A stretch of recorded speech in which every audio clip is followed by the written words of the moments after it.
কবরের আযাব আল্লাহ মানুষকে দেখায় না, মানুষকে দেখায় না, কিন্তু আল্লাহ পাক আমি নবীর অন্তর চোখ দিয়ে দেখায়। মানুষকে যদি আল্লাহ কবরের আযাব দেখাইতো রে আল্লাহর গোলাম, কবরের পাশে কেউ বাড়ি বানাইতো না, কবরের পাশ দিয়ে কেউ দিনের বেলাও হাঁটতে যাইতো না। কবরের আযাব যদি আল্লাহ তোমারে দেখাইতো, মার আযাব দেখলে সন্তানের দুনিয়াদারি বন্ধ হয়ে যাইত, বাবার আযাব দেখলে ছেলের দুনিয়াদারি বন্ধ হয়ে যাইত। এজন্য দুনিয়ার নিজাম ঠিক রাখার জন্য আল্লাহ কবরের আযাব মানুষকে দেখায় না। মাঝে মাঝে গরু ছাগল কবরের উপর থেকে দৌড় দেয়, ওরা টের পায়। আমার নবী দয়ার নবী কয়, মা সন্তান তো তোমার গোমা, 10 মাস 10 দিন তুমি তো পেটে রাখছো, এই ছেলে আজকে কবরের ভিতরে আগুনে পুড়ে সাপের কামড় খায়, একটু তারে মাফ করো। আমি নবীর 3 বার হাত আল্লাহ ফিরাইয়া দিছে, তুমি যদি মাফ না করো তার আযাব বন্ধ হবে না। মহিলা মাথা নিচের দিকে দিয়া দিছে, হ্যাঁ বলে না, নাও বলে না। কিছুক্ষণ পর চোখ থেকে পানি ধরতেছে, মহিলা কান্দে আর কয়, নবী গো আমি এরে মাফ করব না গো নবী, আমি এরে মাফ করব না গো নবী, আমার পিঠে এখনো মাইরের দাগ আছে। বউয়ের কথায় আমার গায়ে হাত তুলছে, আমি মার পিঠে এখনো মাইরের দাগ, আমি আরে মাফ করব না। আল্লাহ নবী বিপাকে পড়ে গেলেন, মা যদি মাফ না করে তাহলে তো যুবকের আযাব বন্ধ হবে না। আর আমি নবীও এইভাবে তারে ফালায়া যেতে পারি না, কারণ আমি নবী তার পার দিয়া যাইতেছি, অথচ সে আমার উম্মত। আমি তার জন্য সুপারিশ না কইরা কেমনে রহমতের নবী হই? আমি তো শাফিউল মুজনিবিন। মায়ার নবী তখন আল্লাহর কাছে কয়, মালিক একটা আবদার করি, তুমি রাখবানি? আল্লাহ কয়, বন্ধু তুমি বলো কি আবদার করবা? কয়, মালিক কবরের আযাবটা আমারে যেইভাবে দেখাইছো এইভাবে তার মারেও দেখায় দাও। কারণ আমি নবীর মন বলে সন্তানের বিপদ, সন্তানের আযাব, সন্তানের কষ্ট যদি মা নিজের চোখে দেখে তাহলে মার দিল নরম হয়ে যাবে। আল্লাহ কই, বন্ধু তোমার এই সুপারিশ আমি আল্লাহ কবুল করলাম। সাথে সাথে মার চোখের সামনে আল্লাহ আযাব দেখায় দিয়েছে। এখন নবীও দেখে, মহিলা দেখে, আর কেউ দেখে না। মহিলা যেই মাত্র দেখছে সন্তানের কষ্ট, সাথে সাথে মার দিল নরম হয়ে গেছে। কারণ বাপ মার দিল, সন্তানের বিপদ বাপ মা কোনোদিন সইতে পারে না। কত বাবা সন্তানের মাথার পাশে দাঁড়ায়, আল্লাহ আমার সন্তানের অসুস্থতা আমারে দিয়া দাও, তবু আমার সন্তানদের তুমি সুস্থ করে দাও। কত মা কয়, মালিক আমি মার হায়াত আমার সন্তানদের দিয়া দিলাম, তবু আমার সন্তানদের তুমি বাঁচাও। আল্লাহর নবী যখন এই কথা বলছেন, মা যখন দেখছে সন্তানের বিপদ, সাথে সাথে মা চিৎকার করে উঠছে। চিৎকার দিয়া কো, নবী গো আমি বুঝি না আমার ছেলে এত কষ্টে আছে, আমি মাফ করে দিছি। মায় মাফ করতে দেরি, আযাব বন্ধ হতে দেরি হয় না।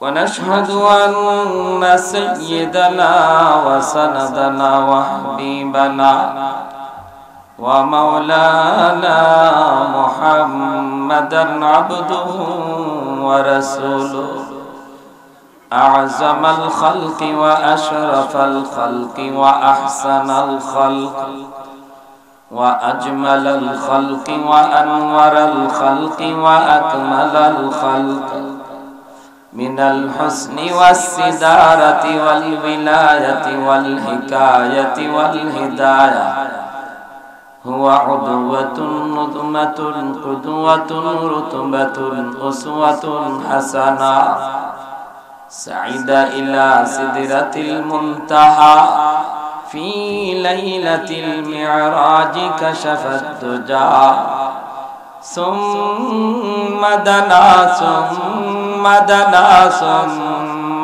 دنا فتدلى فكان قاب قوسين أو أدنى صلى الله عليه وعلى آله وأصحابه وبارك وسلم وبارك وسلم تسليما كثيرا كثيرا أما بعد فأعوذ بالله من الشيطان الرجيم بسم الله الرحمن الرحيم أن اشكر لي ولوالديك وقال رسول الله صلى الله عليه وسلم رضا الرب في رضا الوالدين وسخط الرب في سخط الوالدين أو كما قال النبي عليه الصلاة والسلام صلى الله على سيدنا ومولانا محمد وعلى آله وأصحابه وسلم صلى الله على سيدنا ومولانا محمد وعلى آله وأصحابه وسلم خانه کعبہ کا منظر اے خدا دیکھا مجھے مکہ اور شہر مدینہ دیکھنے کو دو مجھے مکہ اور شہر مدینہ دیکھنے کو دو مجھے اے خدا سیراب کر دو اے خدا سیراب کر دو آب زمزم سے مجھے استلام حجر اسود سے مشرف کر مجھے استلام حجر اسود سے مشرف کر مجھے گنبد خضرا دکھا دو گنبد خضرا دکھا دو روضہ اطہر مجھے درمیان قبر منبر گر گرانے دو مجھے درمیان قبر منبر گر گرانے دو مجھے محبতের সাথে সবাই বলি আমিন জবান খুলে অল্প সময় জিকির করি লা ইলাহা ইল্লাল্লাহ জোরে লা ইলাহা ইল্লাল্লাহ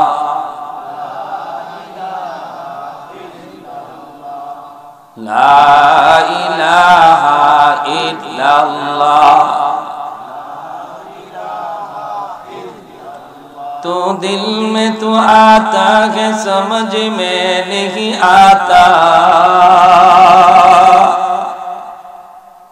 تو دل میں تو آتا ہے سمجھ میں نہیں آتا بس جان لیا میں تیری پہچان یہی ہے بس جان لیا میں تیری پہچان یہی ہے الفت میں برابر کے وفا ہو کے جفا ہو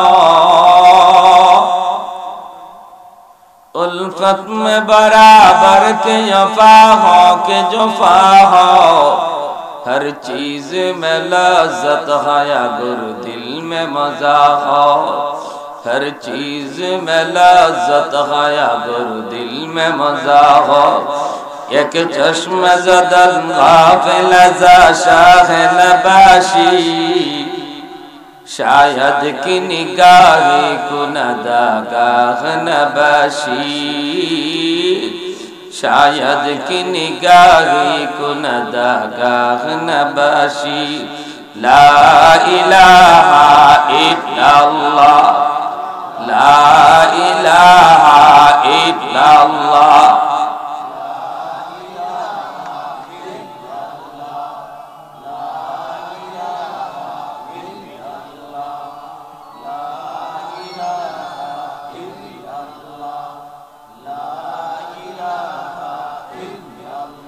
ला इलाहा इल्लल्लाहु मुहम्मदुर रसूलुल्लाह जोरे सुरे बोले सल्लल्लाहु अलैहि वसल्लम। मुजफ्फराबाद हजरत शाह शेख फरीद उद्दीन रहमतुल्लाहि अलैहि इसाले सवाब ও বাইতুল নাজাত হাফিজিয়া মাদ্রাসার উদ্যোগে আয়োজিত আজকের বার্ষিক ওয়াজ ও দোয়া মাহফিলের সম্মানিত সদর ইজলাস সভাপতি জনাব মোহাম্মদ ফজলুর রহমান সাহেব, মুজফফরাবাদ লন্ডন প্রবাসী সহ সভাপতি জনাব শাহ মোহাম্মদ আব্দুল কাইয়ুম সাহেব, উপস্থিত আজকের প্রধান অতিথি জাতির বিবেক, জাতির কর্ণধার, এ জাতির সূর্য সন্তান, মঞ্চে আসীন উলামায়ে কেরাম, অত্র এলাকার মুরব্বিয়ান এজাম, কলিজার টুকরা যুবক, পর্দার আড়ালে পর্দানিশীন মা ও বোনেরা, আল্লাহ পাকের দরবারে হাজার কোটি শুকর যে রব্বুল আলামিন আমাকে আপনাকে এই মুহূর্তে সমস্ত দুনিয়াবি ব্যস্ততা থেকে মুক্ত করে শুধুমাত্র আল্লাহ এবং আল্লাহর রাসূলের মহব্বত আর ভালোবাসা অন্তরে নিয়ে কোরআন হাদিসের মাহফিল তথা আমার মায়ার নবীর হাদিসের ভাষায় জান্নাতের বাগানে আসার বসার কিছু আলোচনা শোনার তৌফিক দিয়েছেন, এজন্য শুকরিয়া তান বলি আলহামদুলিল্লাহ। আমরা বড় ভাগ্যবান, নবী পাইলাম শ্রেষ্ঠ, উম্মত হইলাম শ্রেষ্ঠ। নবীও সকল নবীদের শ্রেষ্ঠ নবী, আর উম্মত আমরা সকল উম্মতের মধ্যে শ্রেষ্ঠ উম্মত। মায়ার নবী বলেন আনা আফজালুল আম্বিয়া ওয়া উম্মতি আফজালুল উমাম, আমি নবী সকল নবীদের শ্রেষ্ঠ নবী, আর আমার উম্মত সকল উম্মতের মধ্যে শ্রেষ্ঠ উম্মত। বলি আলহামদুলিল্লাহ। ভাইরা আমার, মায়ার নবী, দয়ার নবী শ্রেষ্ঠত্ব বর্ণনা করে শেষ করা যাবে না। আমার নবী যেমন মর্যাদার দিক দিয়ে শ্রেষ্ঠ, তেমন নবীর আখলাক, নবীর ব্যবহার, নবীর চরিত্র পৃথিবীর মধ্যে শ্রেষ্ঠ চরিত্র ছিল। সুবহানাল্লাহ। যেই চরিত্রের সার্টিফিকেট আল্লাহ নিজে কসম খাইয়া দিয়েছেন, ওয়া ইন্নাকা লাআলা খুলুকিন আযীম।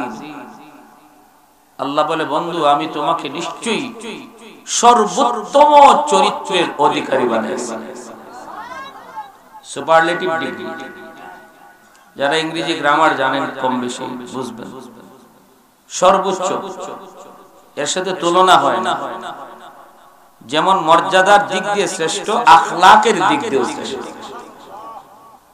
বেদিন বেঈমানরা মায়ার নবীরে পাগল কইছিল, জাদুকর কইছিল, কিন্তু আল্লাহ পবিত্র কোরআনের সূরাতুল কলমে দুইটা কসম খেয়ে বলছেন, বন্ধু তুমি পাগল নও।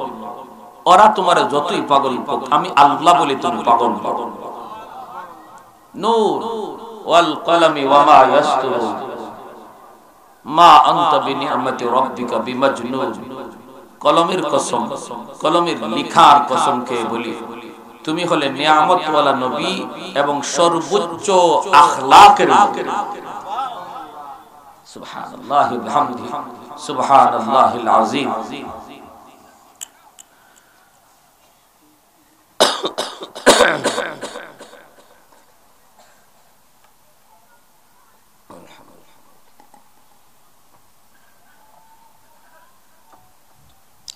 আমার আপনার নবীর জন্মই হয় নাই, নবীর জন্মের 1000 বছর আগের একটা ঘটনা বলি,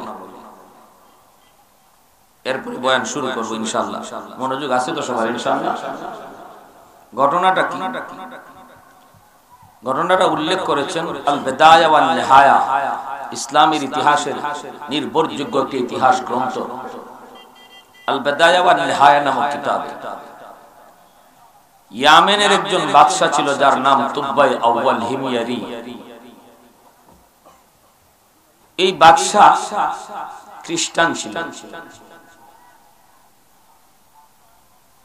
সর্বশেষ নবী আমার আপনার নবী, নবীর আগের নবী ঈসা নবী, এই ঈসা নবীর ধর্মের অনুসারী ছিল, সত্য ধর্মের উপরেই ছিল। নবীজির তো জন্ম এখনো হয় নাই, নবীজির জন্ম হইতে আরো 1000 বছর লাগবে, এর আগের ঘটনা। বাদশাহ এক আল্লাহকে মানত, সত্য ধর্মের উপরেই ছিল, এবং বাদশার একটা আদর্শ ছিল, আখলাক ছিল বড় সুন্দর। সে 400 জন বাদশা বাদশা আলেমকে সর্বদা তার পাশে রাখত। তাওরাতের 400 আলেমকে তার রাজ দরবারে রাখত এবং আলেমদের পরামর্শে বাদশা রাজত্ব করত, উলামায়ে কেরামকে মর্যাদা দিত। আগেকার যুগে এমন অনেক ঘটনা, অনেক রাজা বাদশারাই বড় বড় বিজ্ঞ আলেম ওলামার পরামর্শ নিত, উপদেষ্টা বানাইত। এই 400 জন তাওরাতের বড় বড় আলেম তার দরবারে। একদিন বাদশাহ কয় কি, কয় আমার মন চায় একটু মক্কা শরীফ দেখব, যে দেশে আখেরি নবীর জন্ম হবে, এই দেশটা একটু দেখতে মন চায়। খুব প্রভাবশালী বাদশা, 400 জন আলেম বিশাল সৈন্যবহর নিয়ে রওনা দিয়ে দিয়েছে মক্কা দেখার উদ্দেশ্যে। মক্কার পাশাপাশি পৌঁছে গেল, কিন্তু মক্কার কোন মানুষ বাদশাকে সম্মান জানাইতে মক্কা থেকে বের হলো না। রাস্তার মধ্যে যতগুলি দেশ, যতগুলি এরিয়া পার হয়, সবগুলি দেশের মানুষ বাদশাকে সম্মান জানায়, বাদশাকে শ্রদ্ধা জানায়, সুস্বাগতম জানায়। কিন্তু মক্কার পাশে চলে গেল, অথচ মক্কার কোন মানুষ তার সম্মানে বের হলো না, সুস্বাগতম তারে জানালো না, আহলান সাহলাও বলল না। এতে করে বাদশা মাইন্ড করল। বাদশা চিন্তা করলো, আমি এত বড় প্রভাবশালী একজন বাদশা, অথচ আমার সম্মানে মক্কার কেউ মানুষ বের হলো না, কেমন কথা। 400 জন আলেম তখন ডাক দিয়ে বলতেছে, বাদশা মক্কার মানুষের উপরে তুমি রাগ করো না, কারণ মক্কার মানুষ এমন একটা ঘর পাইছে তাদের মাঝে, যেই ঘরের নাম হলো খানায়ে কাবা। এই মক্কার ঘর খানায়ে কাবা হলো তাদের মধ্যে সবচেয়ে দামি। পৃথিবীতে এই ঘরের চেয়ে দামি আর কিছু নাই। এত দামি ঘর, এত দামি ঘর তাদের মাঝে। এজন্য এই ঘরকে পিছনে রেখে কারো সম্মানে ওরা মক্কা থেকে বের হয় না। যদি কারো সম্মানে মক্কা থেকে বের হয়, তাহলে আল্লাহর ঘর পিছনে পড়ে যায়। এজন্য ওরা বের হয় না। আপনি মক্কার মানুষের উপরে রাগ করবেন না, মক্কার মানুষের উপরে আপনি কোনো গোসা করবেন না। এই কথা বইলা উলামায়ে কেরাম তার বুঝাইতে চেষ্টা করলো, কিন্তু বাদশা বড় রাগী ছিল, বড় মেজাজ খারাপ ছিল। সে বলে, তাহলে যেই ঘর আমার সম্মানে বাধা দিল, এই ঘর আমি রাখবো না, এই ঘর আমি ভেঙে ফেলবো। বাদশা তুমি এমনটা করবা না, সব জায়গায় আঙ্গুল দেওয়া যায় না। এই বাদশা আগুন নিয়ে তুমি খেলবা না, এটা মানুষের কোন ঘর নয়। এই ঘর হলো খালিকার মালিকের ঘর। এই ঘরে যদি তুমি হাত দাও, অ্যাকশনে যাবেন আল্লাহ নিজে। আমার ঘর ভাঙবে আর আমি চাইছে দেখব আপনার ঘর ভাঙতে আইলো কেউ, আপনি দূর থেকে তাকায় তাকায় দেখবেন, হ্যাঁ জান থাকতে ঘরে হাত দেওয়া যাবে। উলামায়ে কেরাম বারবার তারে বুঝায়, বাদশা ঝাঁপো না, না না এমনটা তুমি করো না, আল্লাহর ঘরে হাত দিও না। পরিণতি ভালো হবে না, ভালো হবে না। কিন্তু বাদশা মানতে রাজি না। বাদশা কই না, আমি এই ঘর রাখবো না।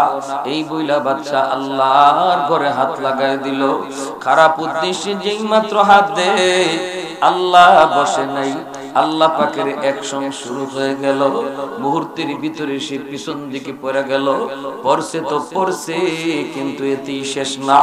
নাক দিয়া রক্ত বের হইতেছে, মুখ দিয়া রক্ত বের হইতেছে, চোখ দিয়া রক্ত বের হইতেছে। বাদশার জান যায় যায় অবস্থা। এখন বাদশা টের পাইছে, হায় রে আমি কার হাত করে হাত দিলাম, আমি কত বড় বেয়াদবি করলাম। বাদশা মাটিতে পড়ে চিৎকার করে কয়, আমি ভুল করেছি, ভুল করেছি, আমাকে তাড়াতাড়ি তওবা করাও।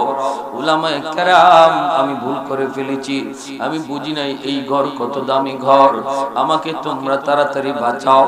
উলামায়ে কেরাম কয়, আল্লাহর ঘর দইরা তওবা করো। যেই ঘর ভাঙার নিয়তে হাত লাগাইছিলা, এই ঘরে এখন সম্মানের নিয়তে হাত লাগাও, তাহলে আল্লাহ তোমার তওবা কবুল করে নিবে। এখনো মক্কা মদিনার মানুষ, এখনো মক্কা মদিনার মানুষ তওবার নিয়তে আল্লাহর ঘরে হাত লাগায় তওবা করে। নিজেও হাত লাগায়, বাচ্চাটারও হাত লাগায়, শিশু বাচ্চাটারও হাত লাগায়। ভাইরা বন্ধুরা, যেই মাত্র আল্লাহর ঘরে সম্মানের নিয়তে হাত লাগায়, সাথে সাথে আল্লাহ খুশি হয়ে তারে আল্লাহ ভালো করে দেয়। এখন তো এই ঘরের দাম বুঝে গেছি। এখন বাদশা কয়, আমি এই ঘরের সাথে বেয়াদবি করছিলাম, এখন আমি এই ঘরের কিছু খেদমত করতে চাই। খেদমত, আমি আমার মালিকের ঘরের খেদমত করব। এই ঘরের গিলাফ লাগাই দিব। গিলাফ সর্বপ্রথম আল্লাহর ঘরের গিলাফ লাগাই দিল এই বাদশা তুব্বাই আউয়াল হিময়ারি। এর আগে আল্লাহর ঘরখানায় কাবা ছিল, কিন্তু গিলাফ ছিল না। আমার মায়ার নবী জন্মের 1000 বছর আগ থেকে আল্লাহর ঘরের গিলাফ লাগানোর সিস্টেম চালু করলো ইয়ামিনের বাদশা তুব্বাই আউয়াল হিময়ারি। এরপরে বাদশা কয়, এক কাজ করো, আমাকে ওই দেশ দেখাও যেই দেশে আমার নবী হিজরত করলেন। নবীর জন্ম যেই দেশ, এই দেশ দেখছি, এখন আমার ওই দেশ দেখাও যে দেশে নবী হিজরত করবেন। তাহলে বোঝা গেল নবীর জন্মের 1000 বছর আগেই তাওরাত কিতাবে আল্লাহ আমার নবী কোন দেশে জন্ম নেবেন, নবী কোন দেশে হিজরত করবেন, এই বিবরণ আল্লাহ কিতাবে উল্লেখ করে দিয়েছেন। আমার ভাইরা বন্ধুরা, যুবক উলামায়ে কেরাম তখন ডাক দিয়ে বলে, বাদশা চলো সফরে বের হই। 400 জন আলেমকে সাথে নিয়ে বাদশা রওনা দিল মদিনা শরীফ দেখার জন্য। একটা রাস্তা দিয়ে রওনা দেয়, এই রাস্তা দিয়ে হাঁটতেছে। রাস্তার কন্ডিশন দেখা উলামায়ে কেরাম একজন আরেকজনের মুখের দিকে তাকায়, একজন আরেকজনকে প্রশ্ন করে, দোস্ত তাওরাত কিতাবে একটা রাস্তার বিবরণ দেওয়া হয়েছে, নবী যেই রাস্তা দিয়ে তিনি হিজরত করে মদিনায় যাবেন রে, ওই রাস্তার বিবরণ আল্লাহ তাওরাত কিতাবে দিয়েছে। দেখো দেখো, আমরা যে রাস্তা দিয়ে হাঁটা শুরু করলাম, এই রাস্তার কন্ডিশন আর তাওরাত কিতাবে বর্ণিত কন্ডিশন 100 মিলে গেল। একজন আরেকজনকে বলতেছে, দোস্ত তাহলে মনে হয় এই সেই রাস্তা যেই রাস্তা দিয়া মায়ার নবী মক্কা থেকে মদিনায় হিজরত করবে। রাস্তার বিবরণটাও তাওরাত কিতাবে রয়েছে।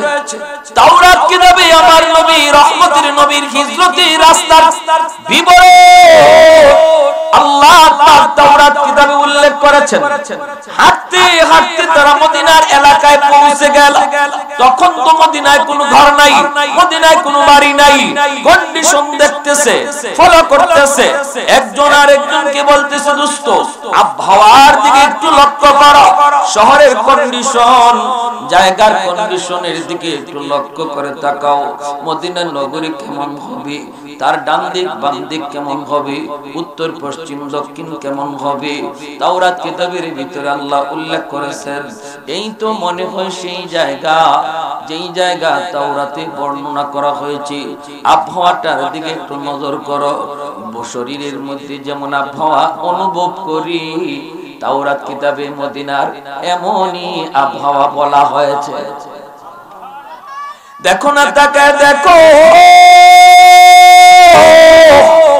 ওই তো সেই পাহাড়, ওই তো সেই পাহাড়, যেই পাহাড়ের বিবরণ তাওরাতে আছে। ও বাচ্চা জাহাপনা, আমরা মদিনা শহরের সন্ধান পেয়ে গেছি। এই হবে মদিনা শহর, এখানেই ঘরবাড়ি তৈরি হবে, এখানেই মায়ার নবী তিনি আগমন করবেন। এই হবে মদিনাতুন নবী। এই শহরে আমার নবী, মায়ার নবী, আখেরি নবী, তিনি চিরনিদ্রায় শুয়ে থাকবেন। এই মদিনা শরীফে নবীর রওজা হবে, জন্ম হবে নবীর মক্কায়। কিন্তু মক্কায় নবী চিরনিদ্রায় শুয়ে থাকবেন না, চিরনিদ্রায় শুয়ে থাকবেন তিনি মদিনাতুল মুনাওয়ারায়। এই কথা বলতেই বাদশাহ তুবাই আউয়াল বলতেছি, ও উলামায়ে কেরাম, এখন তোমরা কি করতে মন চায়? উলামায়ে কেরাম তখন বলতেছে, বাদশাহ জাহাপনা, আমরা যেহেতু নবীর হিজরতের শহর পেয়ে গেছি, আমরা আর ইয়ামেন ফিরে যাব না, আমরা এখানেই ঘর বানায়া থেকে যাব, এখানেই আমাদের কবর হবে। আমার নবী তিনি যেখানে শুয়ে থাকবেন ওই জায়গায় আমরাও আমাদের কবর বানাতে চাই। আমাদের কবরের পাশ দিয়া রহমতের নবী, আখেরি নবী তিনি হাঁটবেন, তিনি চলবেন। নবীর পায়ের ধুলাবালিতে আমাদের কবর ধন্য হয়ে যাবে। আরে জোরে বলি সুবহানাল্লাহ, আরো জোরে বলি সুবহানাল্লাহ।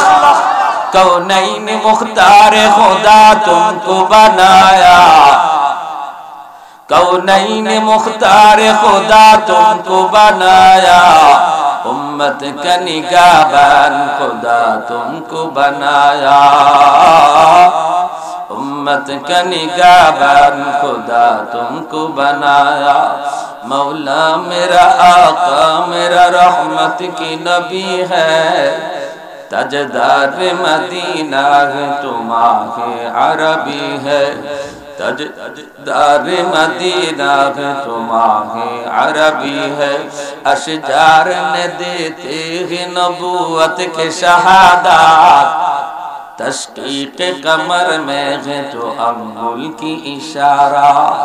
একটু জোরে সুরে বলি আল্লাহু আকবার। আর একটু জোরে মুসলমানের আওয়াজে আল্লাহু আকবার। উলামায়ে কেরাম বলতেছে, বাদশা জাহাপনা, আমরা 400 জন আলেমের জন্য 400 ঘর বানায়া দেন। আমরা 400 জন আলেমের জন্য 400টা ঘর বানায় আপনি দিয়ে যান। আর আপনি মদিনায় থাকতে পারবেন না, কারণ আপনার কাছে বহুত বড় জিম্মাদারি। আপনি হলেন ইয়ামেনের বাদশা, আপনার কাছে অনেক বড় জিম্মাদারি। আপনি টাকার চিন্তা করবেন না, আপনি চলে যান, কিন্তু আমাদের জন্য 400টা ঘর বানায় দেন।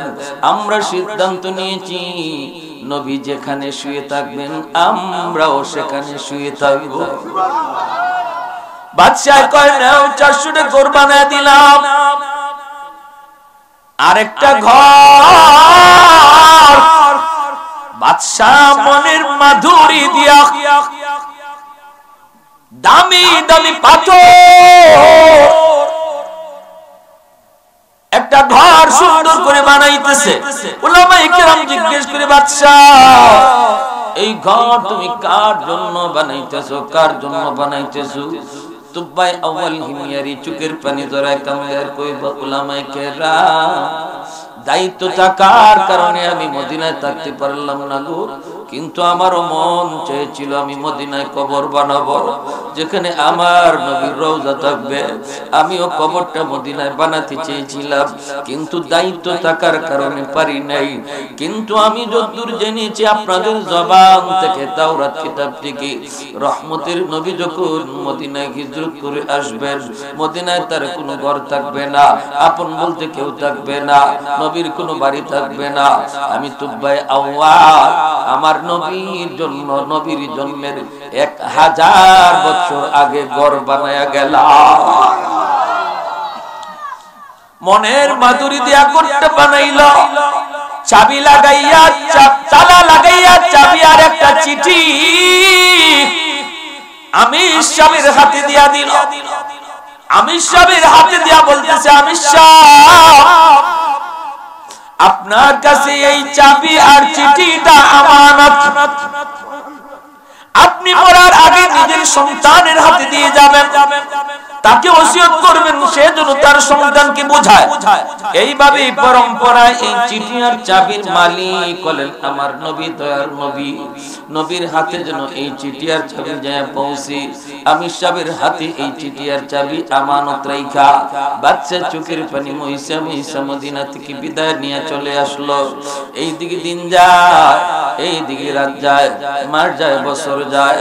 1 বছর পর আমার নবী, দয়ার নবী, পার রহমতের নবী তিনি জন্ম নিলেন। মায়ার নবী জন্ম নিলেন 1000 বছর পর। এ ভাইরা মনে রাখবা, মায়ার নবী জন্মের পর নবী সেখানে কালেমার দাওয়াত দিলেন। আল্লাহর নবী তিনি হিজরতের সময় চলে আসলো। নবীজি হিজরত করার জন্য রওনা দিলেন। সঙ্গে আছেন আবু বকর সিদ্দিক রাদিয়াল্লাহু তাআলা আনহু। চলছেন মদিনার কুবা এলাকায় নবী অবস্থান করলেন। মদিনার পাশেই হলো কুবা। এই মসজিদে কুবা, এখানে নবী সর্বপ্রথম মসজিদ বানালেন। আজও সেই মসজিদ আছে, মসজিদে কুবা। উমরা করতে আর হজ করতে যায় যেই সমস্ত মানুষ মসজিদে কুবার মধ্যে 2 রাকাত নামাজ পড়বে যুবক, আল্লাহ তাকে কবুল উমরা হজের সওয়াব দান করে। মদিনার মানুষ নারী নাই, পুরুষ নাই, ছোট নাই, বড় নাই, সবাই কুবার দিকে পাগলের মতো দৌড়াইতেছে নবীকে আহলান সাহলা সুস্বাগতম জানায় মদিনায় ঢুকানোর জন্য। সবাই যাইতেছে, মনের ভিতরে অনেকেরই অনেক আশা, আমি আমার নবীকে আমার বাড়িতে তুলবো। কারো মনের আশা আমি আমার বাড়ি নবীরে দিয়া দিব, কেউ কেউ আমার ঘর নবীরে দিয়া দিব। এইভাবে মনের অনেকগুলি আশা নিয়ে তারা কুবার দিকে যায়। কিন্তু পরম্পরায় ওই চিঠিয়ার চাবি যার কাছে পৌঁছলো, এই চিঠিয়ার চাবি মায়ার নবীর হিজরতের সময় মদিনার আমির সাহেবের বংশের যেই সন্তানের হাতে এই চিঠিয়ার চাবি আইসা আমানত পৌঁছলো, তিনি হলেন আবু আইয়ুব আনসারী রাদিয়াল্লাহু তাআলা আনহু। আবু আইয়ুব আনসারী রাদিয়াল্লাহু তাআলা আনহু তিনি তো কুবার দিকে যান না। মদিনার মানুষ সবাই কুবার দিকে যাইতেছে, নারী পুরুষ সব যাইতেছে। আবু আইয়ুব আনসারী তিনি কুবার দিকে যায় না। ইনি ওই ঘরটারে সুন্দর মুছামুছি করতেছেন, ওই ঘরটারে শুধু মায়া করতেছেন, পরিষ্কার করতেছেন। যত পরিষ্কার আরো পরিষ্কার করার চেষ্টা করে। মদিনার মানুষ ডাক দিয়া কয়, এরে আবু আইয়ুব তুমি কি কুবা যাইবা না? সবাই আমরা কুবা যাইতেছি নবীকে আনার জন্য, তুমি কি কুবা যাইব? কয় আমি যাব না গো, আমার কাছে আমার মায়ার নবীর কিছু আমানত আছে। আমার মন বলে নবী আমার খুঁজে এই পর্যন্ত আসবে। আরে কুজুরে কন্যা সুবহানাল্লাহ। আমার মন বলে নবী তার আমানত নেওয়ার জন্য আমার পর্যন্ত আল্লাহ নবীর পৌঁছে দিবে। ঠিকই দেখা গেল মদিনার মানুষ কুবা যায়, কেউ কই নবী গো আমার 10টা ঘর আছে, 5টা ঘর আপনারে দিয়া দিব। কেউ কই নবী গো আমার 20টা ঘর আছে, 10টা ঘর আপনারে দিয়া দিব। আরেকজনে কই নবী গো আমার 2টা বাড়ি আছে, 1টা বাড়ি আপনারে দিয়া দিব। কেউ কই নবী গো আমার নিজের বাড়িটা আমি আপনারে দিয়া দিব। নবী গো আমার বাড়িতে আপনি উঠুন, আমার বাড়িতে আপনি অবস্থান নিন। নবী মদিনায় আসলেন হিজরত করে। মদিনার মানুষগুলিকে মায়ার নবী বড় আপন বানাইয়া, মদিনার মানুষ যখন আপন কইরা আমার নবীর বুকে উঠায় নেয়, তখন আল্লাহর নবী আল্লাহর কাছে চোখের পানি যাইরা কইলেন, আল্লাহ আমার মক্কার আপন মানুষগুলি আমাকে মক্কায় থাকতে দিল না, আমার রক্তের মানুষগুলি আমাকে আমার জন্মভূমি থেকে বের করে দিল, আর মদিনার মানুষগুলা তারা আমাকে আপন বানায় নিল। মালিক আমি মদিনার মানুষের উপর খুশি হয়ে গেছি, তুমি আল্লাহ তাদের উপর খুশি হয়ে যাও।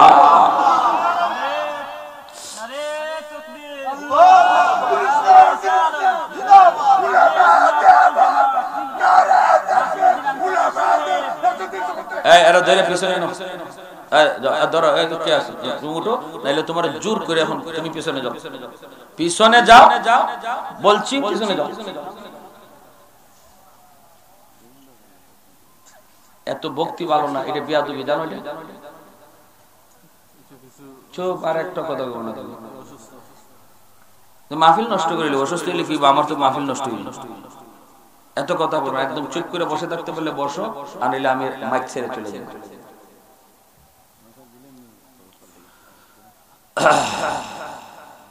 বয়ানের একটা মুড আছে, বয়ানের একটা ভাব আছে, তুমি আওয়াজ করলে ভাব নষ্ট হয়।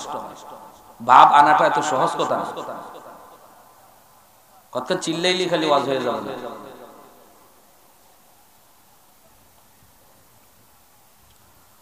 আল্লাহ তুমি সহি বুঝ দান করো, সবাই বলে আমিন। প্যারে হাত একে একে সবাই যখন আসতেছে, আল্লাহ নবী বলে আমি কার বাড়িতে যাব আর কোথায় থাকবো আমি নবী নিজেও জানি না। জানেন আমার আল্লাহ, আর জানে আমার উটনি। আল্লাহু আকবার। কারণ আল্লাহ উটনির মেসেজ দিয়া দিছে, মেসেজ আমি যে উটনির পিঠে বইসা চলবো, ওই উটনি জানে আমি নবী কোথায় থাকবো। এজন্য মায়ার নবী যখন উটনির পিঠে বসলেন, পিঠে বইসা মায়ার নবী যখন রওনা দিয়ে দিলেন, সাহাবায়ে কেরাম নবীকে সামনে নিয়ে নিয়ে আগায় যাইতেছেন। সামনে যার বাড়ি থাকে সে মনের মধ্যে বড় আশা নিয়ে বসা, নবী হয়তো আমার বাড়িতে বসবেন, উটনিটা হয়তো আমার বাড়িতে বসবে। তার বাড়িটা যখন উটনি পিছনে পালায় চলে যায়, তার আশাটা ভেঙে যায়। সামনের বাড়িওয়ালা বুক ভরা আশা নিয়ে বসা থাকে, উটনিটা হয়তো তার বাড়িতে উঠে যাবে। একজন একজন করে করে উটনি সামনের দিকে আগাইতেছি, কারো বাড়িতে উটনি বসে না। মদিনার অলি গলি এমন ভাবে উটনি ঘুরতেছে, এমন ভাবে নিয়ে মায়ের নবীকে নিয়ে ঘুরতেছে, যেন মনে হয় মদিনার সমস্ত রাস্তাঘাট উটনি আগে থেকেই চিনে। যাইতে যাইতে আমার মায়েরা যুবক, মসজিদে নববীর পাশেই আবু আইয়ুব আনসারীর বাড়ি, ওই বাড়ির পাশেই আমার নবীর জন্য বানানো ঘর।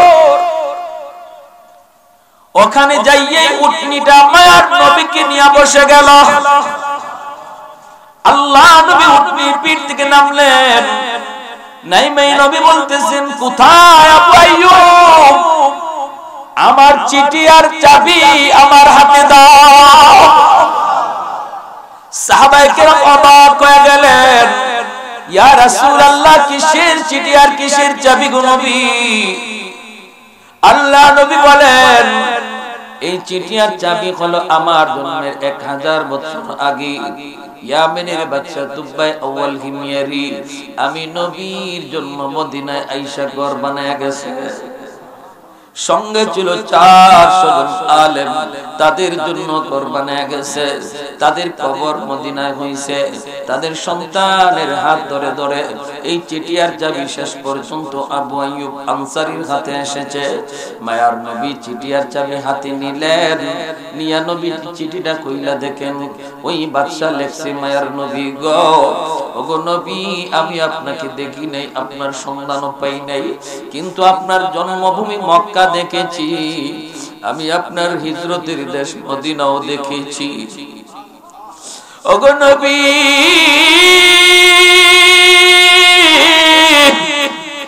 মন চাইছিল মদিনায় থাকবো, কিন্তু দায়িত্ব থাকার কারণে পারি না, চলে গেলাম। কিন্তু নবী গো, আপনার জন্য আমি একটা হাদিয়া দিয়ে গেলাম, যদি আপনি আমার হাদিয়াটা কবুল করেন আমি ধন্য হব। এই ঘর হলো আপনার জন্য গো নবী, আমি আমার মনের মাধুরী দিয়া ঘরটা বানাইছি, আপনি আমার ছোট্ট এই হাদিয়াটা গ্রহণ করবেন। আর আমি হলাম আপনার উপরে সর্বপ্রথম ঈমান আননেওয়ালা। আল্লাহু আকবার, জোরে বলি আল্লাহু আকবার। والليل में जुल्फ मोहम्मद के तरन्नुम والشمس برخسار احمد का तरन्नुम والفجر में सुबह रिसालत की बशारत والعصر में दौर नबूवत की बशारत हर फूल में रूए मदीना का तबस्सुम शाखों के लचक में बेक़दा का तकल्लुम यासीन से मौला ने कभी उनको पुकारा हामीम कभी और कभी तासीन इशारा ये रमज़ की कुछ आशिक माशूक माबैन समझा कि जिन्हें खल्क़ में एक सरवर कौनैन अल्लाहु আকবার জোরে বলি আর একটু জোরে বলি আল্লাহু আকবার আমার ভাইরা বন্ধুরা ওই নবী রহমতের নবী কত বড় নবী ওই নবীর উম্মত আদর্শের দিক দিয়ে আমার নবী শ্রেষ্ঠ নবী বলেছেন আমার উম্মতের ভিতরে ওই মানুষটাই হলো আমি নবীর আশিক যার মধ্যে আমি নবীর আদর্শ যত বেশি নবীর আদর্শ যার ভিতরে যত বেশি সে নবীর তত বড় প্রেমিক ভাইরা বন্ধুরা জন্য বলতেছি মনোযোগ দিয়ে খেয়াল করে শুনেন আমার নবীর আখলাকটা কেমন জিরানা নামক জায়গার ভিতরে মায়ার নবী বসা সাহাবায়ে কেরাম আল্লাহ নবীর সাথে বসা হঠাৎ করে সাহাবীরা দেখেন একজন মহিলা আসতেছেন বৃদ্ধা মহিলা লাঠিতে বর দিয়া মহিলা বড় কষ্ট করে নবীর দিকে আসতেছেন আর মায়ার নবী তিনি বসা থেকে দাঁড়ায় গেলেন মহিলার সম্মানে আমার নবী বসা থেকে দাঁড়ায় গেলেন দাঁড়ায় নবী দৌড় শুরু করে দিলেন সাহাবায়ে কেরাম অবাক হয়ে গেলেন অবাক হওয়ারই কথা কারণ আমার নবী কারো সম্মানে দাঁড়ান না কারণ নবীর চেয়ে সম্মানী আর কেউ হতে পারে না ঠিক না নবী কারো সম্মানে দাঁড়াইতে হয় না অথচ মায়ার নবী একজন বৃদ্ধা মহিলার সম্মানে দাঁড়ায় গেলেন শুধু দাঁড়াইলেন তা না তাকে আগায় আনার জন্য জায়গা থেকে দৌড় শুরু করে দিলেন সাহাবায়ে কেরাম পিছনে পিছনে দৌড় শুরু করে দিলেন আল্লাহ নবী কাছে আইসে নবী বলতেছেন মা গো তুমি কষ্ট করে মুহাম্মাদের দরবারে কেন এসেছো আমাকে কেন তুমি খবর দিলা না গো মা তুমি যদি আমি মুহাম্মদকে খবর দিতা আমি মুহাম্মদ তোমার দরবারে হাজির হয়ে যেতাম এই বইলেই মায়ার নবী দয়ার নবী তার গায়ের যে একটা চাদর ছিল নবুয়তি চাদর এই চাদরখানা নবী তিনি মাটিতে বিছায়া দিলেন আমার মায়ার নবীর গায়ে লেগে থাকা চাদর দাম আছে না নাই নবীর দেহের সাথে যা কিছু লাগছে এই জিনিসটাই কত দামি হয়েছে নবী মদিনায় শুয়ে আছেন রওজা আতহারে মায়ার নবী শুয়ে আছেন নবীর দেহের সাথে লেগে আছে মাটি এই লেগে থাকা মাটিটার দাম কি পরিমাণ জানেননি মিশকাত শরীফের সূরা মিরকাত মোল্লা আলী কারি রাহমাতুল্লাহি আলাইহি লেখেন আমার নবীর পবিত্র দেহ মুবারকের সাথে যেই মাটি লেগে আছে এই মাটিটার দাম কি পরিমাণ তিনি বলেন দুনিয়ার সমস্ত মসজিদের ভিতরে দামি হলো মসজিদে আকসার চেয়ে দামি মসজিদে নববীর চেয়ে দাম বেশি খানায়ে কাবার চেয়ে দামি বাইতুল মামুরের চেয়ে দামি সিদরাতুল মুনতাহার চেয়ে দামি আল্লাহ পাকের আরশ কিন্তু তিনি বলেন মায়ার নবীর দেহ মুবারকের সাথে যে মাটি লেগে আছে ওই এক মুষ্টি মাটির দাম মসজিদে নববীর চেয়ে বেশি খানায়ে কাবার চেয়ে বেশি বাইতুল মামুরের চেয়ে বেশি এমনকি আল্লাহ পাকের আরশের চেয়েও এই এক মুষ্টি মাটির দাম বেশি এজন্যই বলতেছিলাম ওই নবীর দেহ মুবারকের সাথে যে চাদর ওই চাদর খানা মায়ার নবী মাটিতে বিছায় দিয়া বলতেছেন মা গো তুমি আর সামনে যাওয়া লাগবে না মুহাম্মদ তোমার কাছে হাজির হয়ে গেছে গো মা ও মা তুমি আর সামনে যাওয়া লাগবে না এখানে বসো আর বসো নবীর নবুয়তি চাদরে বসো মহিলা জুতা খুলতে চান কিন্তু নবী জুতা খুলতে দেন না নবী বলেন না না মাগো তোমার জুতার ধুলিতে নবীর চাদর ধন্য হবে সাহাবায়ে কেরাম অবাক, কে সেই মহিলা, কি তার পরিচয়? আল্লাহ নবী গো, কি তার পরিচয়? মায়া নবী তখন বলেন, সাহাবীরা তোমরা তো জানো আমি নবীর জন্মের আগেই বাবা হারাইলাম।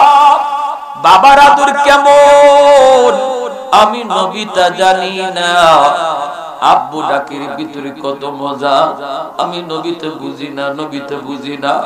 দুনিয়ার সন্তানেরা বাবাকে বাবা কয়ে ডাক দেয়, কিন্তু আমি নবী কোনোদিন বাবা কয়ে ডাক দিতে পারলাম না। বোঝ হওয়ার পর মার খেদমত করব সেই সুযোগটাও পাই নাই। আল্লাহ পাক আমার আম্মারও নিয়ে গেছেন। তোমরা তো জানো নবীর একজন দুধমা আছে, ওই দুধমার নাম কি জানো নি?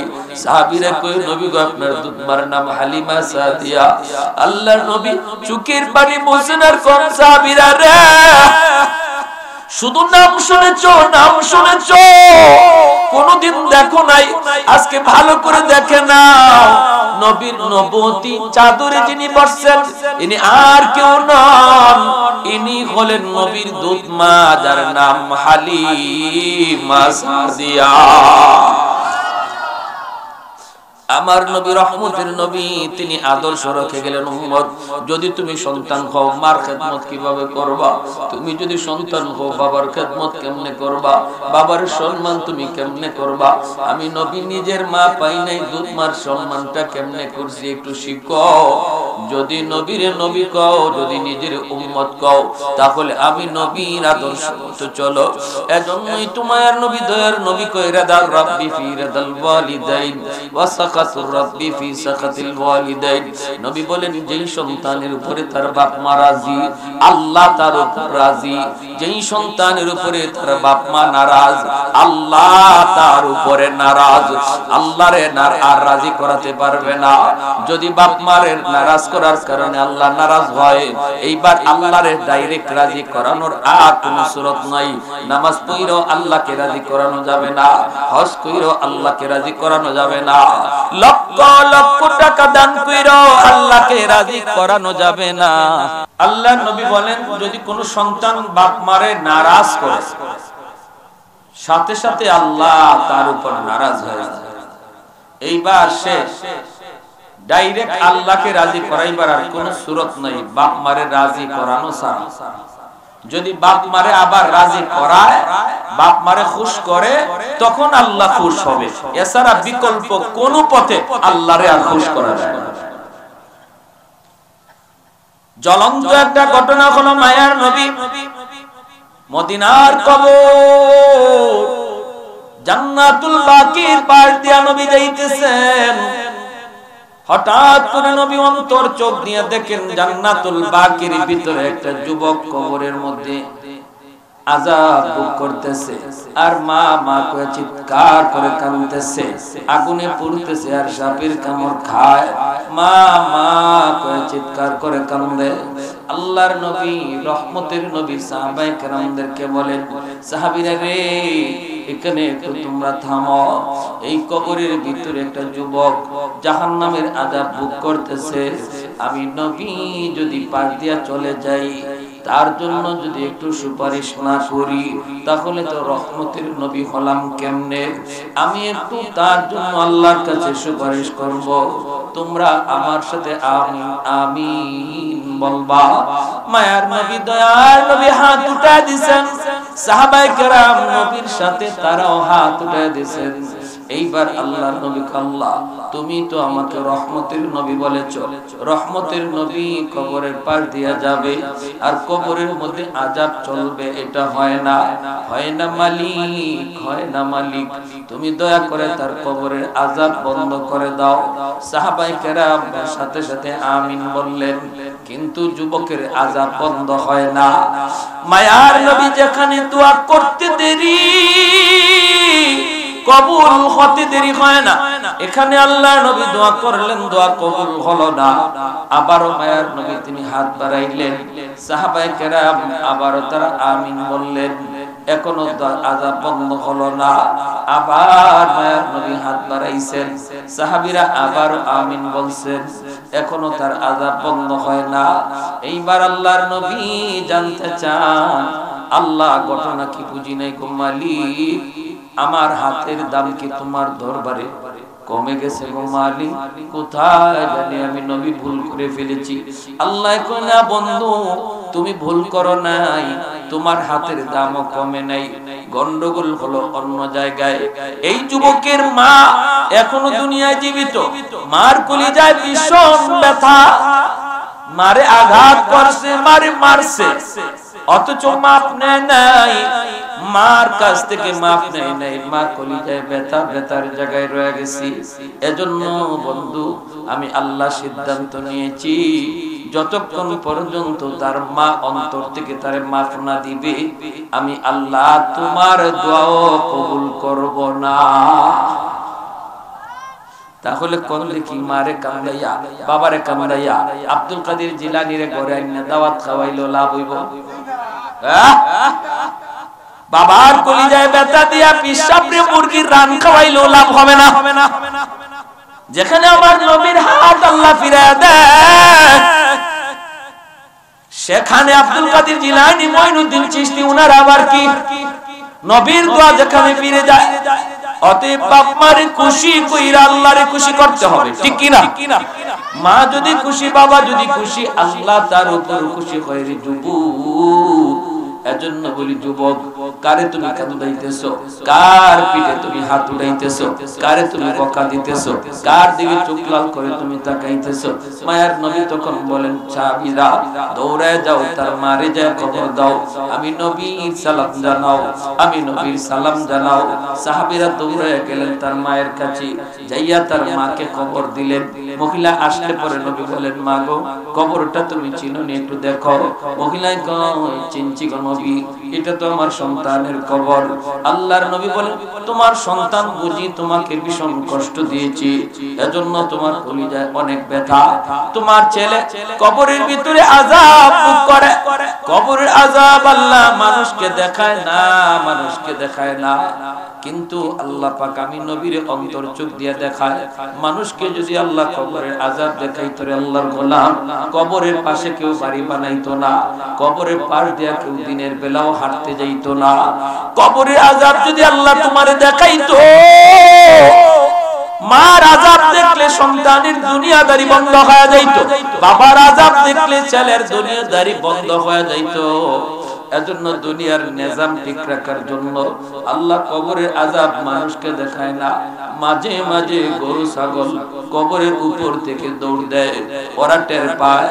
আমার নবী দয়ার নবী কয়, মা সন্তান তো তোমার গোমা, 10 মাস 10 দিন তুমি তো পেটে রাখছো, এই ছেলে আজকে কবরের ভিতরে আগুনে পুড়ে সাপের কামড় খায়, একটু তারে মাফ করো। আমি নবীর 3 বার হাত আল্লাহ ফিরাইয়া দিছে, তুমি যদি মাফ না করো তার আযাব বন্ধ হবে না। মহিলা মাথার নিচের দিকে দিয়া দিছে, হ্যাঁ বলে না, নাও বলে না। কিছুক্ষণ পর চোখ থেকে পানি ধরতেছে, মহিলা কান্দে আর কয়, নবী গো, আমি এরে মাফ করব না গো নবী, আমি এরে মাফ করব না গো নবী, আমার পিঠে এখনো মাইরের দাগ আছে। বউয়ের কথায় আমার গায়ে হাত তুলছে, আমি মার পিঠে এখনো মাইরের দাগ, আমি আরে মাফ করব না। আল্লাহ নবী বিপাকে পড়ে গেলেন। মা যদি মাফ না করে তাহলে তো যুবকের আযাব বন্ধ হবে না। আর আমি নবীও এইভাবে তারে ফালায়া যেতে পারি না, কারণ আমি নবী তার পার দিয়া যাইতেছি, অথচ সে আমার উম্মত। আমি তার জন্য সুপারিশ না কইরা কেমনে রহমতের নবী হই? আমি তো শাফিউল মুজনিবিন। মায়ার নবী তখন আল্লাহর কাছে কয়, মালিক একটা আবদার করি, তুমি রাখবানি? আল্লাহ কয়, বন্ধু তুমি বলো কি আবদার করবা? কয়, মালিক কবরের আযাবটা আমারে যেইভাবে দেখাইছো এইভাবে তার মারেও দেখায় দাও, কারণ আমি নবীর মন বলে সন্তানের বিপদ, সন্তানের আযাব, সন্তানের কষ্ট যদি মা নিজের চোখে দেখে তাহলে মার দিল নরম হয়ে যাবে। আল্লাহ কই বন্ধু তোমার এই সুপারিশ আমি আল্লাহ কবুল করলাম। সাথে সাথে মার চোখের সামনে আল্লাহ আযাব দেখায় দিয়েছে। এখন নবীও দেখে, মহিলা দেখে, আর কেউ দেখে না। মহিলা যেই মাত্র দেখছে সন্তানের কষ্ট, সাথে সাথে মার দিল নরম হয়ে গেছে। কারণ বাপ মার দিল, সন্তানের বিপদ বাপ মা কোনোদিন সইতে পারে না। কত বাবা সন্তানের মাথার পাশে দাঁড়ায় আল্লাহ আমার সন্তানের অসুস্থতা আমারে দিয়া দাও, তবু আমার সন্তানরে তুমি সুস্থ করে দাও।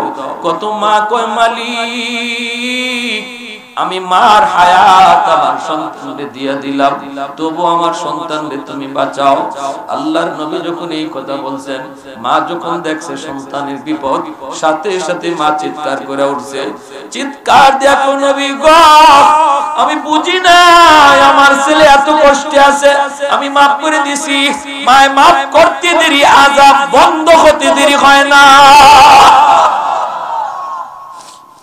এজন্য বলি যুবক, আমার নবীর উম্মত যদি তুমি দাবি করো, নবীর আশিক যদি দাবি করো, তোমার এক নাম্বার ডিউটি হলো মারে কষ্ট দেওয়া যাবে না, বাবার অবাধ্য হওয়া যাবে না। ঠিক কিনা জোরে না? অবাধ্য হওয়া যাবে না।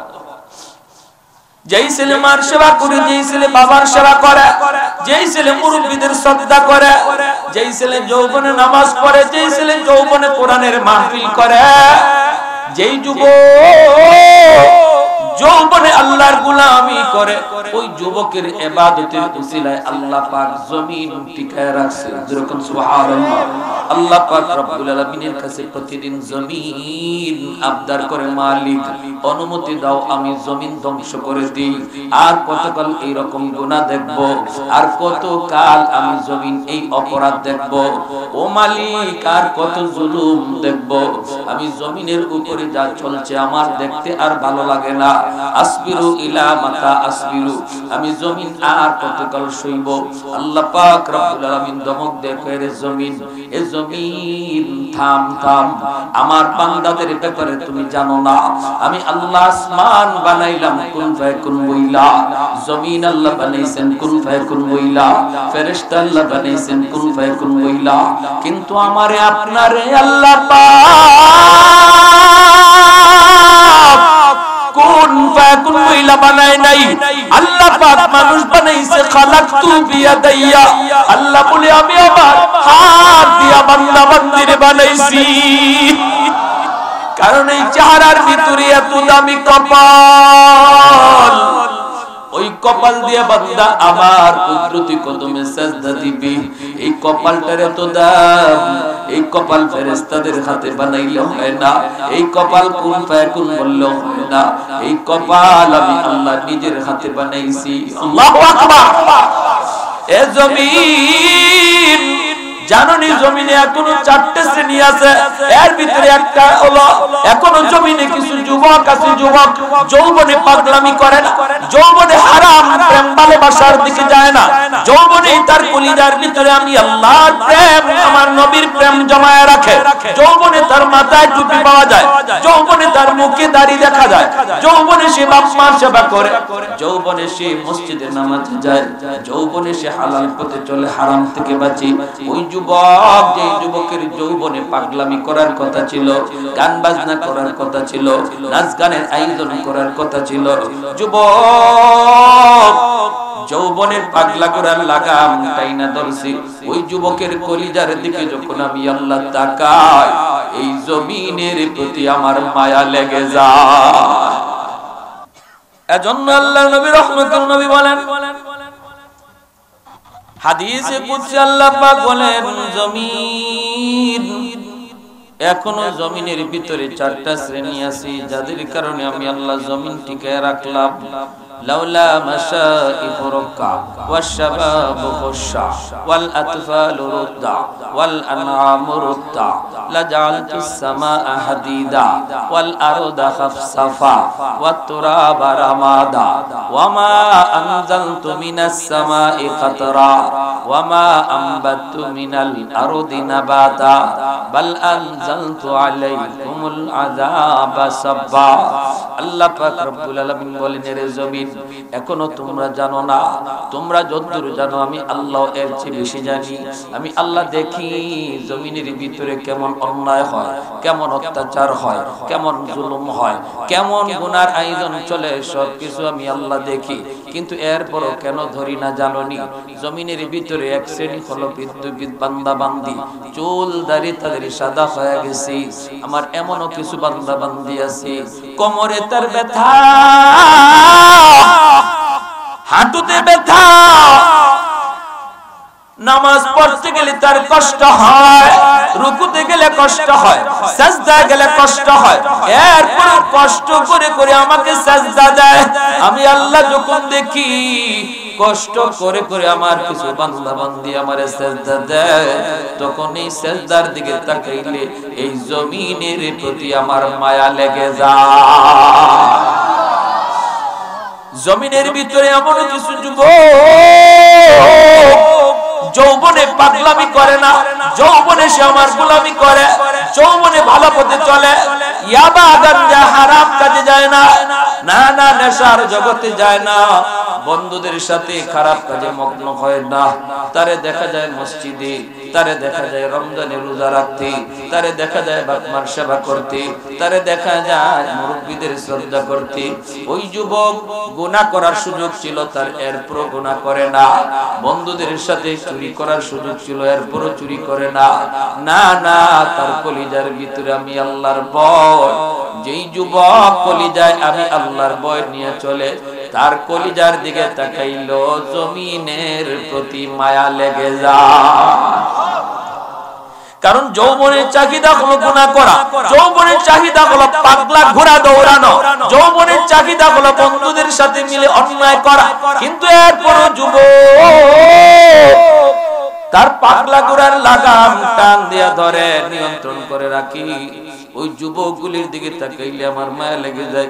এ যুবক, এখনো বুঝি তোমার সেই হুঁশটা হলো না রে যুবক? তোমার কারণে আল্লাহ জমিন টিকায় রাখছে। বুড়া মানুষের, বৃদ্ধ মানুষের ইবাদত, যখন গায়ে শক্তি থাকে না, কষ্ট হয়, এরপর কষ্ট করে সিজদা দেয়, তার কারণে আল্লাহ জমিন টিকায় রাখছে। আর তুমি যুবক যৌবনে আল্লাহরে ভয় করে চলো, এই কলিজার কারণে আল্লাহ জমিন টিকায় রাখছে। আল্লাহু আকবার।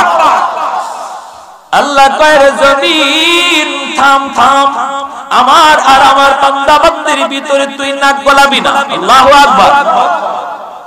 ওয়াল আলা কুল্লি ইয়াউমিন ওয়াল আরদা ইস্তাজিলু রাব্বাহু ওয়াল বাহরা ইস্তাজিলু রাব্বাহু ওয়াল মালাইকাতু ইস্তাজিলু রাব্বাহু।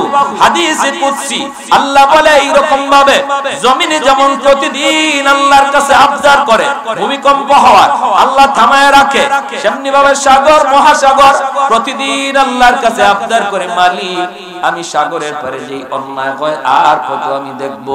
ও মালিক, একটু নাফরমানের দল তোমারে ডরায় না? সাগরের পারে আয়া কেমন গুনাহটা করে আল্লাহ, একটু অনুমতি দাও, একটু অনুমতি দাও, আমি সাগরের পানি দিয়ে পুরো জমিনটারে পাক বানায় দেই। ওই নাফরমানগুলি জমিনকে নাপাক বানায় ফেলাইছে, আমি বঙ্গোপসাগরের পানি, এই পানি দিয়ে জমিন পাক বানায় দেই। আল্লাহ কই সাগর থাম থাম, কথা বলবি না, এটা আমার আর আমার বান্দা বান্দির বিষয়। আমার বান্দা যৌবনে আমি আল্লাহরে ভয় করে চলে, তার দিকে তাকায়া আমি জমিন টিকায় রাখছি। কত যুবক যৌবনে কবরে চলে গেল, খেলার সাথী ডাইনে তাকায়া দেখো কবরে শুয়ে রইছে, লেখাপড়ার সাথী কবরে শুয়ে রইছে, ঘর থেকে বাপ মার কাছ থেকে বিদায় নিয়ে বের হয়, আর বাপ মার কাছে ফিরে আসে না যুবক, সন্তানের কাছ থেকে বাবা বিদায় নিয়ে যায় আর সন্তানের কাছে ফিরে না। এখন তো মানুষের বৃদ্ধ হওয়ার টাইম পায় না রে ভাই, যৌবন কালেই কবরে চলে যায়। মানুষের গড় আয়ু অত্যন্ত কমে আসছে। এক সময় ছোটবেলা আমরা রাস্তাঘাটে অনেক মুরব্বি দেখতে পাইতাম, এখন আর রাস্তাঘাট বাজারে মুরব্বি দেখা যায় না, কারণ মানুষ মুরব্বি হওয়ার টাইম পায় না, এর আগেই কবরে চলে যায়। কোন আশায় তুমি এখনো মসজিদ থেকে দূরে, কোন ভরসায় তুমি এখনো গুনার কাজে লিপ্ত রে আল্লাহর গোলাম? সেদিন আমার মসজিদের পাশে একটা টেইলার কাপড় সেলাই করে, ঈদের রাত সবাই সকালবেলা গেছে কাপড় আনার জন্য, যা দেখে তার দোকানের শাটার বন্ধ। টাটকা যুবক, শাটার বন্ধ, ডাকতেছে, শাটার খুলে না খুলে না, অথচ দোকানের ভিতরে এখনো মোবাইলে গান বাজতেছে, গান বাজতেছে। সবাই ডাকে শুনে না, শাটার ভাঙে ভিতরে ঢুইকা দেখে মোবাইলের জায়গায় মোবাইল পড়ে আছে, মেশিনের জায়গায় মেশিন আছে, কিন্তু যুবক নাই। যুবকের বডিটাও মেশিনের সাথে পইরা রইছে। এই যুবক কি জানতো এই রাতটাই তার জীবনের শেষ রাত? যদি জানতো তাহলে গান বাজনা শুনতো না। তুমি যে রাতের বেলা গান শুনে শুনে ইয়ারফোন লাগিয়ে ঘুমাইতেছো, তোমার এই গ্যারান্টি কে দিল? আল্লাহর গোলাম কে দিল? এই রাতটা তোমার জীবনের শেষ রাত হবে না, এই ঘুমটা তোমার জীবনের শেষ ঘুম হবে না, এই গ্যারান্টিটা তোমারে কে দিল? কে তোমারে দিল তুমি সকালে জান্নাত হবা? কে তোমাকে গ্যারান্টিটা দিল? কত যুবক ঘুমায় আর ঘুম থেকে উঠে না, জীবনের শেষ ঘুম হয়ে যায়। এজন্য যুবক হাতে ধরে বলি, যুবক, এ যুবক একটু দিলটারে বুঝাও, দিলটারে নরম করো। আল্লাহ তোমার ইবাদতটারে বড় পছন্দ করে। যত ওলি আল্লাহ এই জমানায় গুজরে গেছেন, সমস্ত ওলিরা আল্লাহ পাকের ওলির খাতায় নাম লেখাইছেন যৌবন কালে। যৌবনের ইবাদতটা হলো আল্লাহর ওলি হওয়ার বয়স। যৌবনের ইবাদত আল্লাহর ওলি বানায়। লা ওয়ারাকাল কাফি, এটা আমার নবীর হাদিস। আও কামা ক্বাল নবী আলাইহিস সালাম, যৌবনের ইবাদত মানুষকে আল্লাহর ওলি বানায়। ওলি কারণ তার গুনাহ করার সুযোগ ছিল, শক্তি ছিল, এরপরও গুনাহ করে না। ঘুষ খাওয়ার শক্তি ছিল, এরপরও খায় না। সুদের ব্যবসা করার শক্তি ছিল, এরপরও সুদ খায় না। হারাম খাওয়ার সুযোগ ছিল, এরপরও হারাম খায় না। আল্লাহর ভয়ে খায় না। টাকাও আছে তার গরম, শক্তিও আছে তার বেশি। সুদের ব্যবসা করলে জমজমার সুদের ব্যবসা করতে পারতো, এরপরও আল্লাহর বান্দা করে না। করে না কেন করে না? অন্তরে আল্লাহর ভয়। কার ভয়? জোরে বলেন, কার ভয়? অন্তরে আল্লাহর ভয়। এজন্য হারাম খায় না, হারাম কাজে যায় না। আল্লাহ পাক রব্বুল আলামিন মায়ার নবী, দয়ার নবী তার হাদিস শরীফে জানায় দিয়েছেন, এই যুবকটাই হলো তোমাদের মধ্যে যৌবনে আল্লাহর ওলি। সুবহানাল্লাহ। কারণ তার সুযোগ ছিল গুনাহ করার, এরপরও করে না। সুযোগ ছিল অন্যায় করার, এরপরও করে না। গায়ে শক্তি ছিল বৃদ্ধ মানুষটারে ধমক দেওয়ার, কিন্তু ধমক দেয় না। কারণ হলো তার অন্তরে কার ভয়? আরেকটু জোরে বলেন, কার ভয়? আল্লাহ। হযরত আলী রাদিয়াল্লাহু তাআলা আনহু মসজিদে নববীতে নামাজে রওনা দিয়েছেন। একটা চিকন গলি, গলির মধ্যে যাইয়েই দেখেন একটা বুড়া মানুষ লাঠিতে বর দিয়ে গলি পার হইতেছে। এই গলিটা পার হইতেছে একটা বুড়া মানুষে। হযরত আলী চিন্তা করতেছেন, আমি যদি জামাত ধরতে মায়ার নবীর পিছনে যদি প্রথম রাকাতেই শরীক হতে হয়, তাহলে এই বুড়া মানুষটারে একটু ঠেলা দিয়ে যাওয়া লাগবে, একটু ধাক্কা দিয়ে যাওয়া লাগবে, আমি একটু সাইড দেও। এখন হযরত আলী চিন্তা করছেন কি করব। তিনি তো বৃদ্ধ মানুষ, আর দাড়ি পাকা, দাড়িতে চুল পাকা মানুষ আল্লাহর কাছে সম্মানী, আল্লাহর কাছে দামি। এই দামি মানুষটা বয়সের কারণে সে দামি, আমি কি তার একটু কষ্ট দিব? না, আমার নামাজে এক রাকাত ছুটে যা, তবু আমি ওনার কষ্ট দিব না, এটা মনে করে পিছনে পিছনে হাঁটতেছেন আস্তে আস্তে। এইদিকে আল্লাহর নবী নামাজে দাঁড়াইয়া রুকুতে চলে গেছে। আল্লাহ পাক জিবরাইল আমিনকে কই, জিবরাইল যাও আমার বন্ধুর কাছে যাও। জিবরাইল রুকুতে হাজির। আয়েশা মায়ার নবীর কানে কানে বলতেছেন, নবী গো নামাজের রুকু লম্বা করে। সুবহানাল্লাহ জোরে বলেন। আল্লাহ নবী বলতেছেন, নবী তো নামাজে কথা বলতে পারেন না, কিন্তু জিবরাইল বলতেছেন কানে কানে লম্বা করেন, আমি না বলা পর্যন্ত রুকু থেকে উঠবেন না। মায়ার নবী রুকুতে বসে রইছেন, জিবরাইলও উঠবার কথা কোন না, রুকু লম্বা রুকু।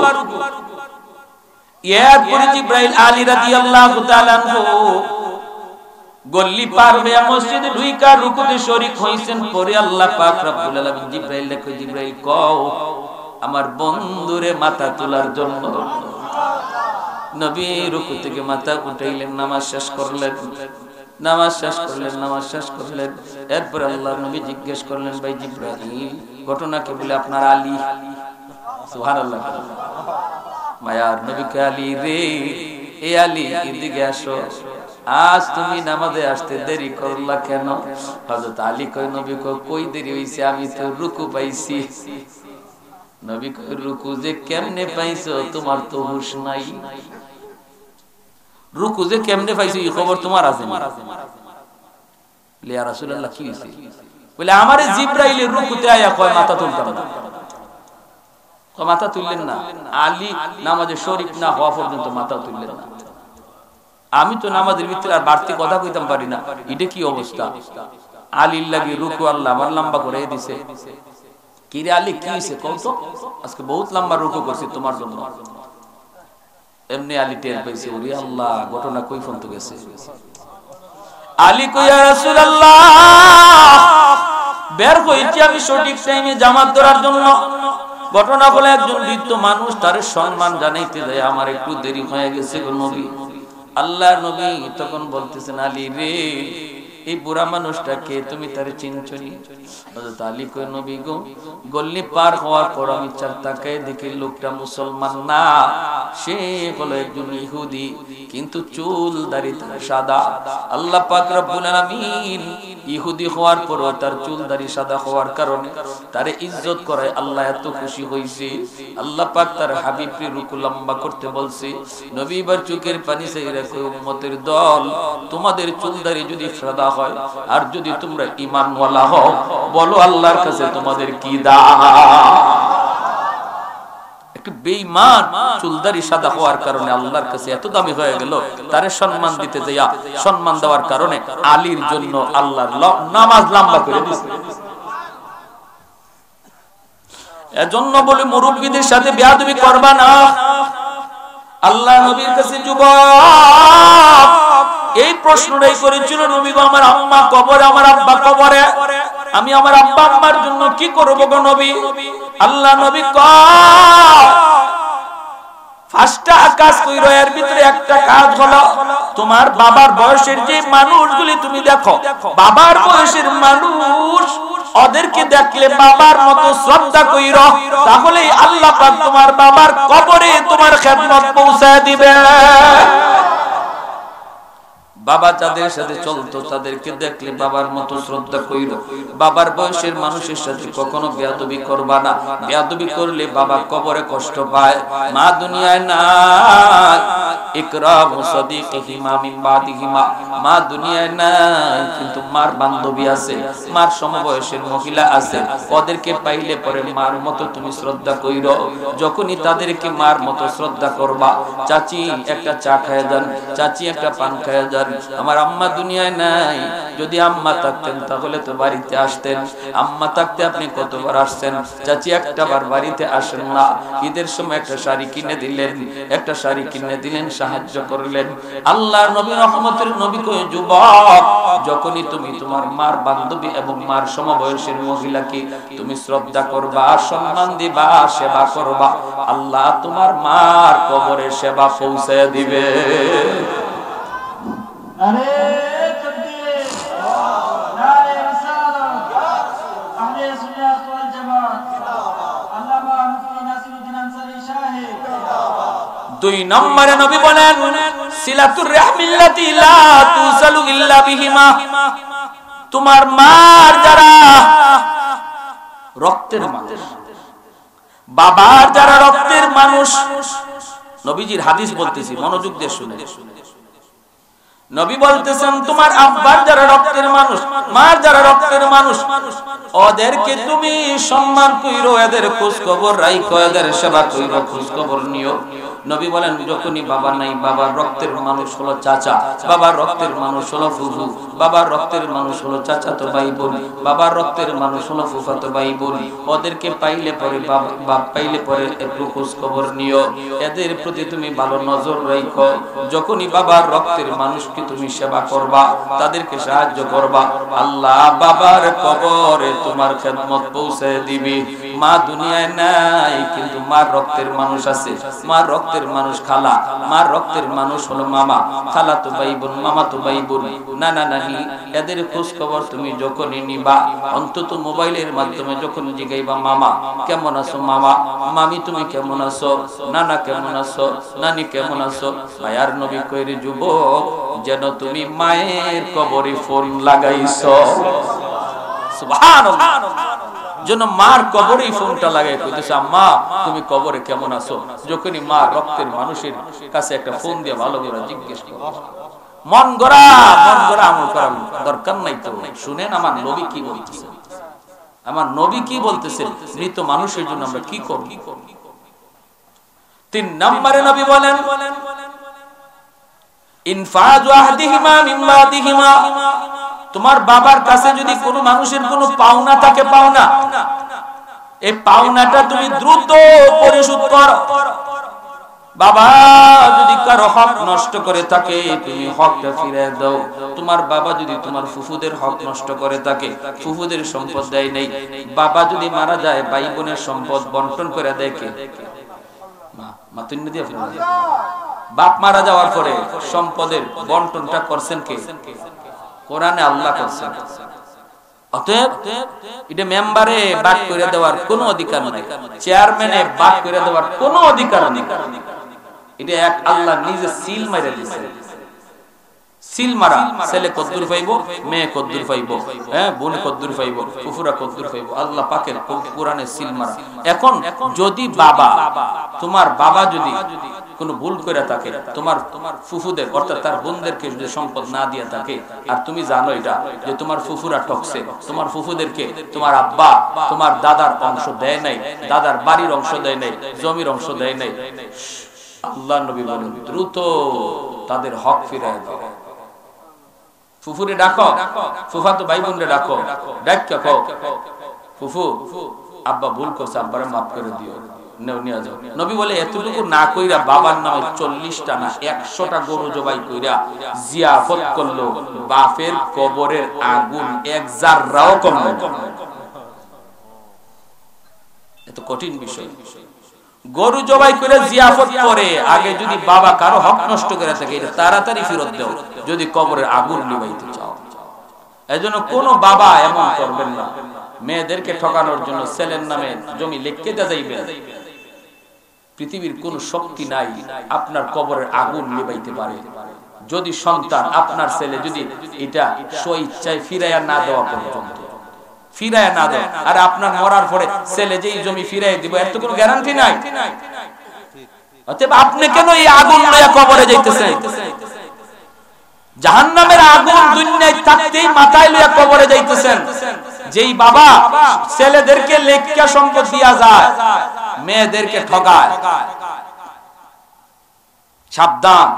আর যদি তুমি সন্তান হয়ে জানো যে বাবাই ভুলটা করছে, যদি বাবার নেক সন্তান হও, যদি বাবার প্রতি সামান্যতম দরদ তোমার অন্তরে থাকে, তাহলে দ্রুত এই হক পরিশোধ করো। প্রতিবেশীর কোন জমি বাবা দখল করে রাখছে, এটা দ্রুত জমি ফিরিয়ে দাও, দ্রুত ফিরাও, নতুবা বাবার কবরের আগুন নিভবে না। এটা এমন এক সঙ্গীন বিষয়।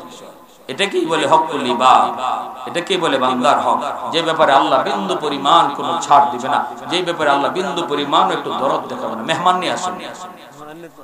এরপরে হইলো আল্লাহ নবী বলছেন 4 নাম্বার, নবী বলেন 4 নাম্বার হলো বাপ মার নামে বেশি বেশি দান করো। মসজিদের ভিতরে মসজিদে দান, মাদ্রাসায় দান, বাবার নামে দান করো, মায়ের নামে দান করো। যখনই তুমি মসজিদ মাদ্রাসা গরিব মানুষে তুমি বাপ মার নামে দান করবা, তখনই তোমার বাপ মার কবরে আল্লাহ পাক তোমার খেদমত পৌঁছায় দিবে। সুবহানাল্লাহ বলেন। 5 নম্বরে নবী বলেন আসসালাতু লাহুমা, তাদের জন্য বেশি বেশি করে তুমি দোয়া করো, বেশি বেশি করে দোয়া করো। যে দোয়াটা আল্লাহ কোরআনের মধ্যে শিখাইছেন, রাব্বির হামহুমা কামা রাব্বায়ানি সগীরা, রাব্বির হামহুমা কামা রাব্বায়ানি সগীরা। এই দোয়াটা বেশি বেশি বাপ মার জন্য করো। যখনই তুমি এই দোয়াটা করবা তখনই আল্লাহ পাক বাপ মার কবরে তোমার খেদমত পৌঁছে দিবে। তাহলে আমরা আমাদের মধ্যে গানের জন্য নবীর হাদিস থেকে আমল পাইলাম কয়টা? পিছনে মানুষে আওয়াজ দেয় না, হাত তুললে দেখা কয়টা? 5টা। মনে থাকবো। 1 নাম্বার, বাবার বন্ধু বান্ধব যারা আছে, বাবার বয়সী মানুষ, তাদেরকে শ্রদ্ধা করো। এটা হইলো 1 নম্বর ডিউটি। বেয়াদবি করবা না। যদি শ্রদ্ধা করো, সেবা করো, তোমার আব্বার কবরে আল্লাহ তোমার সেবা পৌঁছে দিবে। 2 নাম্বার হলো বাপ মার যারা আত্মীয় স্বজন আছে, এদের সাথে আত্মীয়তা রক্ষা করে চলো, তাহলেই তোমার বাপ মার কবরে আল্লাহ তোমার খেদমত পৌঁছে দিবে। 3 নম্বরে নবী বলছেন, বাপ মার কাছে যদি কারো কোনো পাওনা থাকে আর এটা তুমি সন্তান জানো, দ্রুত পাওনা পরিশোধ করো, খেদমত কবরে আল্লাহ পৌঁছে দিবে। 4 নম্বরে নবী বলছেন, বাপ মার নামে বেশি বেশি দান সদকা করো, ওয়াজ মাহফিলের আয়োজন করাও, দ্বীনি মজলিসের আয়োজন করাও, আল্লাহ তাদের কবরে সব পৌঁছে দিবে। 5 নম্বরে নবী বলছেন, যখনই ইয়াদ হবে তখনই দোয়াটা বলো, রব্বির হামহুমা কামা রাব্বায়ানি সগীরা। এই দোয়াটা যখনই ইয়াদ হবে তখনই বলো, আল্লাহ তোমার মা বাবার কবরে তোমার খেদমত আল্লাহ পৌঁছে দিবে। আল্লাহ আমাদের সবাইকে কথাগুলো আমল করার তৌফিক দান করুন। আমরা